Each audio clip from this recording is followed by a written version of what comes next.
The one and only season of Raleigh-Durham Skyhawks football can be summed up like this: losses, injuries, and frustration. In the previous episode, I highlighted how Mark May's stint as starting quarterback was short-lived after dislocating his shoulder in their opening loss to Sacramento. Enter former Michigan State quarterback Bobby McAllister. The poet Rudyard Kipling would have loved Bobby McAllister. He's the kind of guy who keeps his head when all around him are losing theirs. McAllister is the quarterback for Raleigh-Durham, an 0-3 team with a fair share of boo birds. When you're playing quarterback, I guess you know you have to be real poised and confident, and that's my motto. When I'm playing quarterback, I'm poised and confident. In his first start last Saturday, McAllister avoided a strong rush well enough to lead the Skyhawks on a 93-yard second-quarter touchdown drive. Even when I'm back up, I was preparing myself like I'm starting the game because you're one injury away from playing, like an example from last week. And I was trying to prepare myself like I'm starting it. Coach Roman Gabriel was a cool customer in his quarterback days, and he must have been proud when McAllister tucked it in and ran for good yardage on 3rd and long. Do you like to run? Only when I have to. I'm a drop-back quarterback. I try to make things happen when I run. You know, I'm a football player. I'm on offense, and if it takes for me to run and get the first down, that's what I'll do. But I am a primary drop-back quarterback and throw the ball. McAllister can throw the pressure passes like this one on 4th and 4, which set up a Skyhawk touchdown. It's the kind of performance that's forgotten in a loss. But if McAllister does it often enough, there might not be a loss next time out. Rick Sullivan, WRAL TV5 Sports. Given the injury to May, the Skyhawks picked up Joe Pizzo off waivers to back up McAllister. Pizzo, according to an old Greensboro News and Record Wire story, had signed with the Cleveland Browns in the 1987 NFL strike season as a replacement player, but was eventually waived. Look, I'm not knocking the guy. He was chasing the dream, but you kind of get the sense what the Skyhawks were working with here. The World League of American Football was not filled with NFL-caliber players. It's no wonder they were 0-4 before heading off to Europe for games against the Frankfurt Galaxy and the London Monarchs. Talk about adversity. The Skyhawks have it coming in all directions. First series, this punt is blocked in the end zone for a safety. Second series, star running back Sean Doctor gets put out for the season. Third series, Raleigh-Durham fumbles the handoff at the goal line. The Skyhawks hand off a San Antonio touchdown. Next series, the Skyhawks make the big mistake on defense. The Riders' Bill Hess rides all alone into the end zone. It's 16-0 and might be 23-0 at halftime, but Rafe Wilkinson intercepts this ball at the goal line just before intermission. Despite all this, the Hawks still have a chance. They score on the first drive of the third quarter. John Birch goes over from the 11, and Raleigh-Durham gets the ball back. The Skyhawks are driving when suddenly they find another fatal fourth down. Stop the action. You see Birch has slipped. When he gets up, the hole is gone. He slipped down and got back up and still almost made the first down. So that showed me right there that it was a big hole there for us to make a first down if we wouldn't have slipped. We had a chance when we came out for the second half. We had a good drive. Then we kept shooting ourselves in the foot. And now the Skyhawks get some real adversity. At 0-4, they now fly 4,000 miles to Frankfurt, Germany. They play again in 4 days. Bob Holliday, WRAL TV5 Sports. Former NC State quarterback Phillip Rivers famously said, "Wolfpack ain't for soft people." Neither was life in the World League of American Football, even for those working the games on the broadcast side. The Triangle has the most unique landscape for sports. 3 major universities along Tobacco Road with rabid fan bases, a Stanley Cup champion, an NFL team right down the road, and heavily invested transplants. Not to mention an interesting mix of sports teams that were. Joe Ovies brings you a brief history of Triangle sports, a candid conversation with those who help shape why sports matters here. Tony Haynes has been part of all kinds of football broadcasts. He and I are from different generations, but we share a similar start in the broadcast industry. We're both proud products of WKNC, NC State's student-run radio station, and WKIX, a heritage station that had multiple formats over its life, from AM Gold to country to sports talk. It's a station that helped the careers of John Tesh and Rick Dees. And like many in our industry, Haynes got his foot in the door by saying yes to just about any opportunity. So my senior year of college at NC State, I was working at the campus radio station WKNC, and I was doing everything there. I was doing play-by-play for baseball, women's basketball. I was a morning DJ 3 days a week, and my name when I was a morning DJ playing hard rock was Don Michaels. Why Don Michaels? I don't know. Why do so many people not use their real name on radio? I think you do, but many of us. I don't use my full name, but yes. People used to use fake names. Yeah. But the funny thing is, I was Don Michaels when I was a DJ. I was Tony Haynes when I was doing sports or news or play-by-play. Mm-hmm. And I would occasionally have somebody come up to me, you know what, you sound just like that Don Michaels guy in the morning. I said, no kidding. That's amazing. I said, I've heard that before. So you're doing these DJ shifts, but you wanted to do play-by-play? You wanted to do sports work? Sure. That's what I really wanted to do. But I recognize even in college that you're more useful if you're versatile. Yes. So I did dabble in just about everything, maybe except for engineering. And that helped me because then I got hired part-time at WKIX. Before it was 850 The Buzz, it was Kicks Country. And at that time, it was still the number one country station in the market because country, for whatever reason, had not moved over to FM yet. And I was working part-time there on Saturdays and Sundays, but mostly to play the country music countdown shows. They didn't come off a satellite then or download. Yeah, they would deliver you the records, pressed vinyl record. Correct. Yes, which I will occasionally find. Eventually, they heard me and thought I had a chance to be decent. And before you knew it, they hired me full-time. And I'm working the graveyard shift, 12 to 6. It's a foot in the door situation. That's situation. what you gotta do. I'm 23, 24 years old, but I realize that you got to make the best of this because you're getting a shot. It's not fun. You have no social life. At that age, you're thinking that's brutal. But then they decided to start doing the high school football, basketball game of the week on Friday nights. And I was doing play-by-play for that for 2 or 3 years. And then in the summer of 1987, spring 1987, I got a call from Al Mangum at Capital Radio Networks. And he wanted me to have lunch with Bob Harris, voice of the Blue Devils. I think Tom Mickle was there. Tom at the time worked in media relations at Duke, and Johnny Moore, who also worked at Duke administration. So I have lunch with those guys, and they asked me if I'd be interested in becoming the sideline reporter for Duke football. Obviously, yeah, I would want to do that. It was at that time, my role was minimal.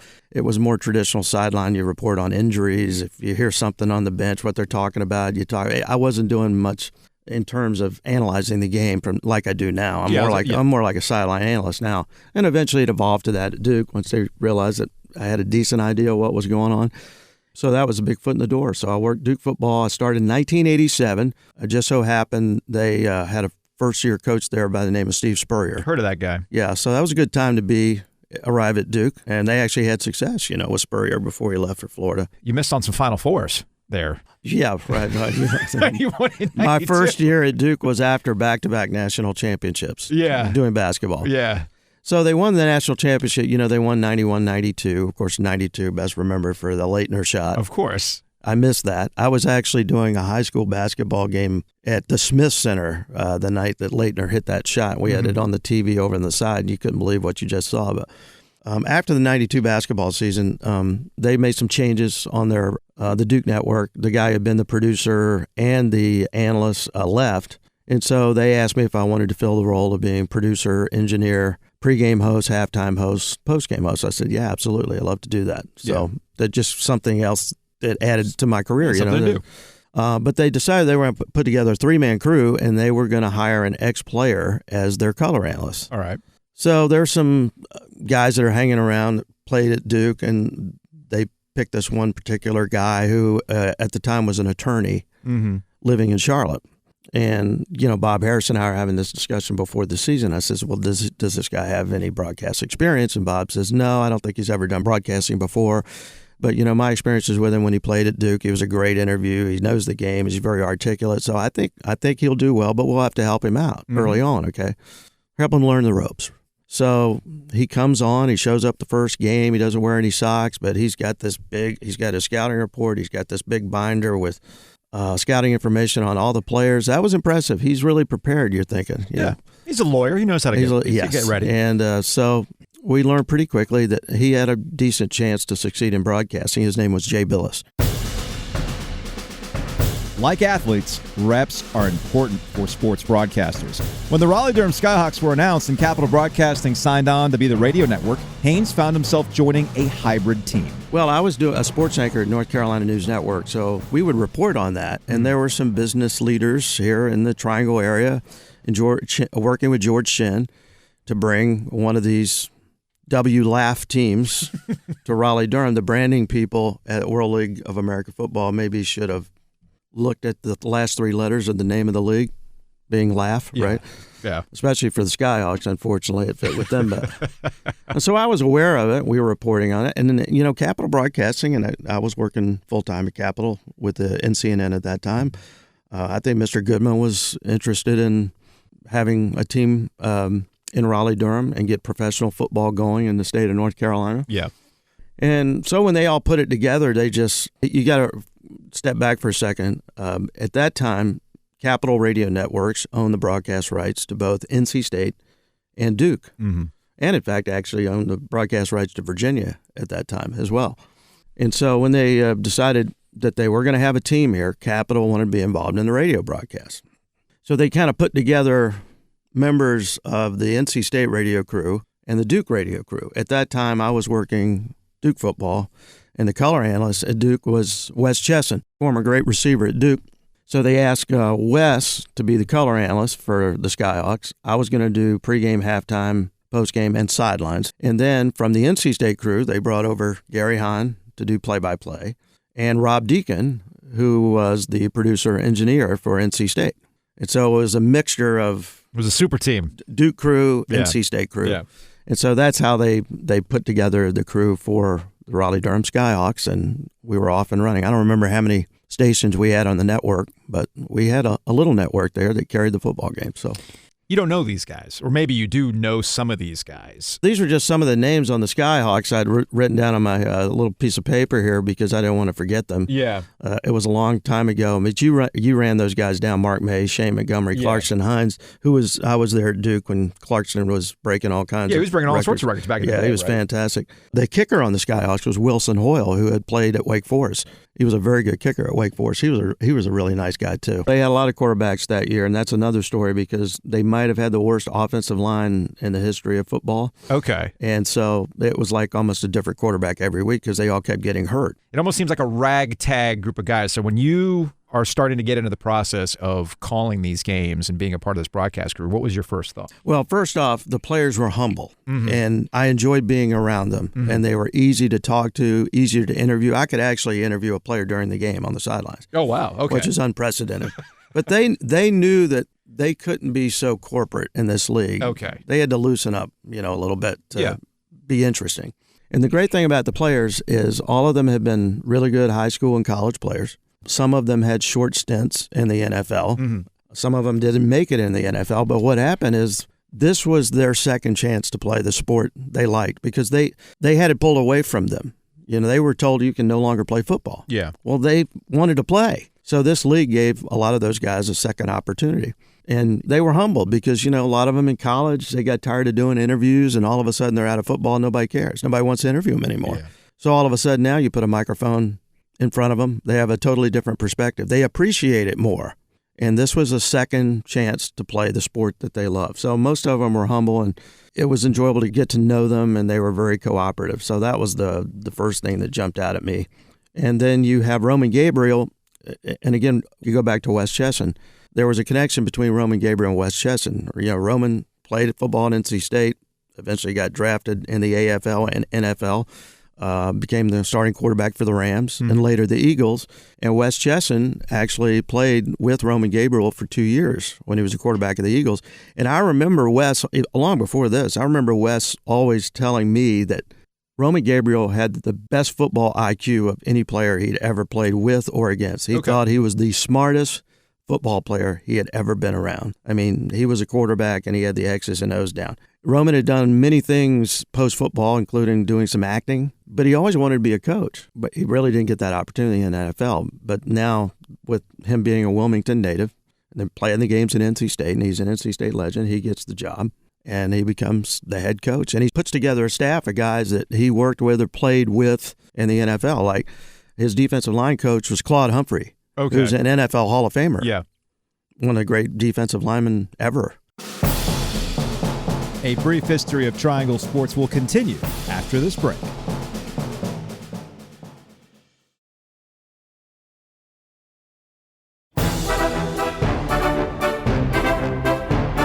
The losing continued. the injuries piled up, and the frustration within the Skyhawks organization continued to grow. First, the good news. It didn't rain on the Skyhawks' 10,000 customers.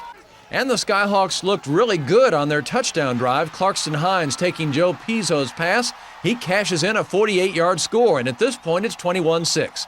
Then trouble. The Hawks missed the PAT, and then their offense just collapses. It was that second interception I threw. It's ridiculous. We're back in the ball game.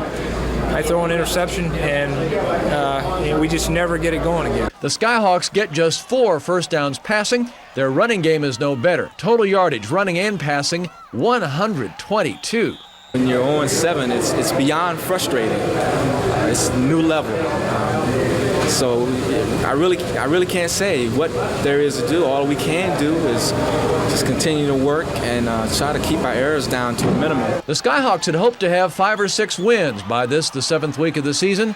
Now just 1 would look pretty good. Bob Holliday, WRAL TV5 Sports. As Haynes tells it, the entire experience was trying. The broadcast working conditions weren't great. The travel was brutal. These weren't NFL charters. They're flying as cheaply as possible on commercial with connecting flights and everything. And along the way, he witnessed the toll it took on Skyhawks head coach Roman Gabriel.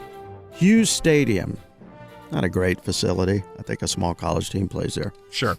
So Sacramento gets a team now. Skyhawks fly to the West Coast, commercial. And on the West Coast, that part of California, Northern California, it had not rained for months. They were in the middle of this historic drought. It just never rained there. They were praying for rain. They weren't getting any rain. So what do you think happens opening night? Oh. Skyhawks in Sacramento. It rains. No, it's torrential rain. Yeah. Okay? I mean, it's like one of these tropical storm games we've seen at Carter Finley Stadium over the years. I mean, it's not letting up. So this makeshift facility at Hughes Stadium, we're in our radio booth, and the roof is leaking. And all of a sudden, you've got standing water like 2 or 3 inches on the floor of this radio booth. And Rob Deacon, our engineer, he's trying to make sure we don't get electrocuted with all of this, electronic equipment around. So I'm doing the pregame show up in the booth, but then I'm the lucky one. I take the rain gear and I get to go on the sidelines for this game. Now, I've been on the sidelines for some of those games, but this was particularly bad because the score of the game, I think, was it 9-3 or something like? It was a very low scoring game. It was a low scoring affair, and actually the Skyhawks have a notable record in the World League of American Football for having like the most single-digit scoring games. Yeah, it was hard to score in that game. Do anything, you couldn't pass, and there was a lot of turnovers, and the field was just a mud puddle. Here's what happens after that, though.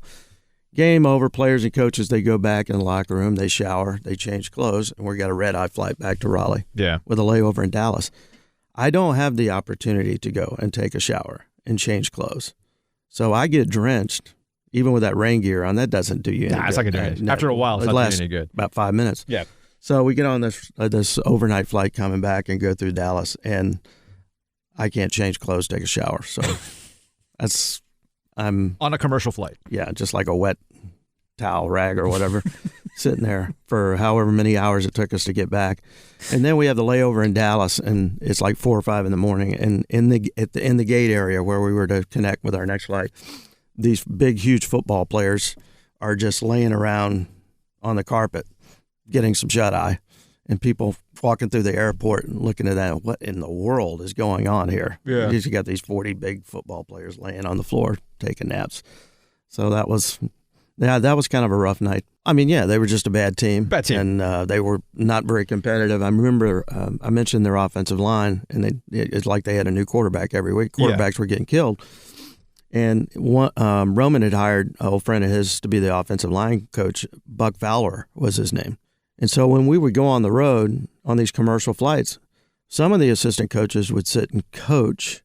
Others would sit in first class. Mm-hmm. And Gary Hunt and I started having a conversation about it. Isn't it amazing that all of these road games, Buck Fowler is still always sitting in first class, although he's got the worst offensive line in the laugh. Had his guy taken care of. So Gary and I started always referring to him as first class Buck. Nice. Yes. So Roman Gabriel, I'm guessing, was very excited to coach. This is something he wanted to do. He felt like with his football IQ and expertise that he could be a really successful coach. And I think he still probably could be, but talent-wise, their team, they didn't do a great job in the draft, like the offensive line we're talking about. You make some mistakes, and now you don't have the personnel to compete. That'll wear you out, a losing season like that. Well, especially when you think you are someone who will be a successful coach. This is your chance. This is your opportunity to prove to everybody, okay, see, I can be a great coach. It didn't work out. And I remember near the end of the season, I think it was the third to last game, they were playing in Montreal, the old Olympic Stadium, right, where the Expos used to play. Yeah, this was in May. Yeah, that's where the game was. And so they played pretty well in the first half, as I recall, and then in the second half, Montreal pulled away.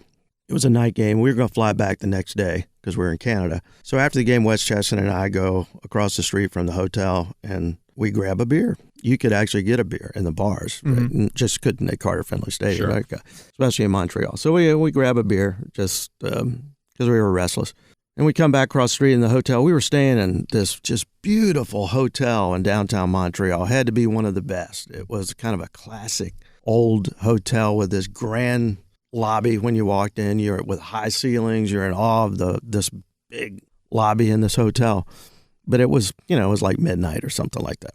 And we walk in, just within sight, getting near the elevators, there's a chair there. There's a gentleman sitting in the chair. And he's just sitting back like he's exhausted, and his legs are stretched out. Yeah, the closer we get to him, we realize it's Roman Gabriel. Oh, jeez.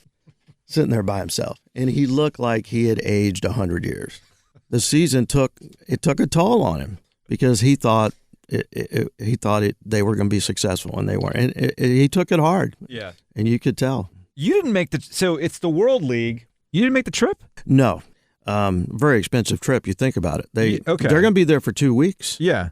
You're not. So some decisions were made. Yeah. You're not flying to Europe, play London, come back, then just fly right back. That's not happening. Okay? Yeah. So they had to save some money on the trip, and they figured it out. Okay, well, they'll hold me back. They still have to send 3 other guys over there. That shows you on the level of importance I was for. I feel you, Tony. I've been there. But they still actually there was a method to the madness because they still had to do, because Roman had a weekly radio show just like we do coaches shows now. Hold up. Yes. I'm assuming that was part of the Capital Broadcasting deal. It was. He gets Absolutely. compensated for this. Who's calling in to Raleigh-Durham Skyhawks football coaches show? Yeah, I'm staying back, and I'm going to host the Roman Gabriel radio shows for those 2 weeks. Okay. I don't remember what it was, Monday nights or something like that. And first off, you got to remember the time difference. If the show's at 7 o'clock, that means over in London or Frankfurt or wherever they were, it's 5 or 6 hours difference. Yeah. Say it's midnight. So over there, it's midnight. So it's up to Gary Hahn and Rob Deacon to track down Roman to get him on the phone for the show at midnight or 1 a.m. in Frankfurt, Germany. One of the shows, they couldn't track him down. They didn't know where he was. They eventually found him. I don't know. Somebody said he was in the bar. I don't know if that's true or not. And I start the show all by my lonesome, and finally they get him on the phone about 10 minutes in, and hey Tony, sorry I'm a little bit late. Let's get to the calls. So we're about halfway through the show, and Norma Helzer, who's the call screener, drops me a note. We didn't have computers then. Drops me a note and said Lisa is the next caller. And so I pressed the button on the phone and said, hey Lisa, welcome to the Roman Gabriel show. Do you have a question for the coach? She said, yes, I do. Hey, Roman, how are you? And Roman says, well, hey, Lisa, thanks for calling. Thanks for being a fan of the Skyhawks. Can I answer a question? She said, well, it's Lisa, your wife. That really happened. She says, she said, I thought I'd call you on the show. I was just wondering if you were ever going to call us because we hadn't heard from you since you. Oh, man. And Roman, he's backpedaling. Oh, hey, honey, I'm sorry I've been so busy over here, practicing, scouting reports, traveling, and so on and so forth. I'm sorry about that, but I'll definitely call you right after the show. And so that really happened. I'm gonna have to talk to Rusty Helzer to see if we have a cassette tape of that show. Rusty was there. I wonder if there's a cassette of that show lying around here in the building. If we can get that to happen, or maybe, who knows? Maybe Roman had those tapes burned for all I know. For the record, I did look for the tape. Couldn't find it. It's probably for the best. Now, given the consistent losing, the Skyhawks needed all the beer to drink that season away. Too bad you couldn't buy any at home games at Carter Finley Stadium. In the next episode, we'll explore why. In the meantime, if you're enjoying this look back on the Raleigh-Durham Skyhawks, you'll also enjoy other brief history of Triangle Sports episodes on some teams that were, including the beloved Raleigh Ice Caps, a minor league hockey team that played at Dorton Arena, sometimes in foggy conditions, and helped pave the way for the Carolina Hurricanes. A Brief History of Triangle Sports is written and reported by me, Joe Ovies. Doug Miller handles our final mix, and big shouts to Jason Jennings for digging up all that wonderful treasure inside the WRAL archives.